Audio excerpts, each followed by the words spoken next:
EVM पर ban लगाने के एलन मस्क के पोस्ट के बाद भारत में भी इस पर बहस छिड़ गई है। राहुल गांधी ने मुंबई के एक मामले का जिक्र करते हुए इसे ब्लैक बॉक्स बताया तो अखिलेश यादव भी इसके विरोध में उतरे। जी हां, देश में फिर से इलेक्ट्रॉनिक वोटिंग मशीन यानी ईवीएम का जिन बोतल से बाहर आ चुका है। इसे लेकर तमाम बयानबाजी और चर्चाएं हो रही हैं। एक बार फिर से ईवीएम की जगह बैलेट पेपर की मांग उठने लगी है। इस बार ये बहस और मांग नेशनल नहीं बल्कि इंटरनेशनल हो चुकी है। दरअसल इस बहस की शुरुआत हुई है दुनिया के सबसे अमीर शख्स एलन मस्क के एक पोस्ट से। इस पोस्ट में मस्क ने ईवीएम के हैक होने और इसे हमेशा के लिए खत्म करने की बात कही है।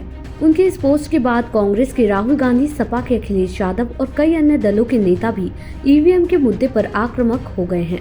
वहीं राहुल गांधी ने मुंबई की उत्तर पश्चिम सीट पर शिवसेना शिंदे गुट के नेता रविंद्र वायकर की 48 वोटों से जीत से जुड़ी ईवीएम कंट्रोवर्सी का हवाला देते हुए एक्स पर लिखा, भारत में ईवीएम एक ब्लैक बॉक्स है और किसी को भी उनकी जांच करने की अनुमति नहीं है। हमारी चुनावी प्रक्रिया में पारदर्शिता को लेकर गंभीर चिंताएं जताई जा रही हैं। जब संस्थाओं में जवाबदेही की कमी होती है तो लोकतंत्र एक दिखावा बन जाता है और धोखाधड़ी की संभावना बढ़ जाती है।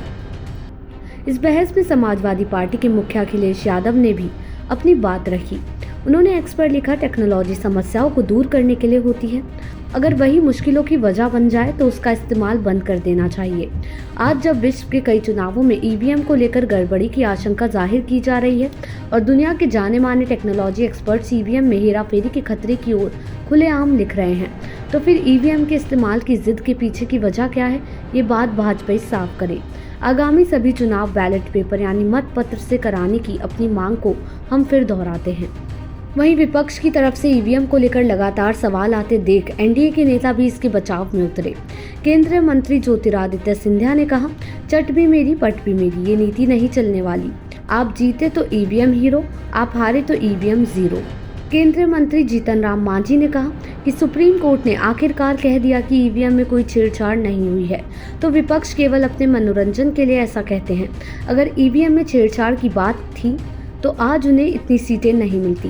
वो ईवीएम पर सवाल उठाकर अपनी कमजोरी दिखा रहे हैं, जैसे जनता को गुमराह कर रहे हैं कि संविधान खतरे में है। वायकर के मामले में शिवसेना शिंदे गुट के नेता संजय निरुपम का कहना है कि जिस दिन से रिजल्ट आया है उस दिन से ही हमारी पार्टी के चुने उम्मीदवार वायकर के खिलाफ शिवसेना यानी यूबीटी की तरह से तमाम अफवाहें फैलाई जा रही हैं। वहीं ईवीएम के बढ़ते विवाद के बीच राहुल गांधी ने जिस खबर को शेयर करते हुए इस पर सवाल उठाए, उसे लेकर चुनाव आयोग ने सामने आकर जवाब दिया है। राहुल गांधी के एक्स पोस्ट के बाद मुंबई उत्तर पश्चिम सीट निर्वाचन अधिकारी वंदना सूर्यवंशी ने कहा, ईवीएम के लिए किसी तरह के ओटीपी की जरूरत नहीं होती। जो खबर है वो गलत है।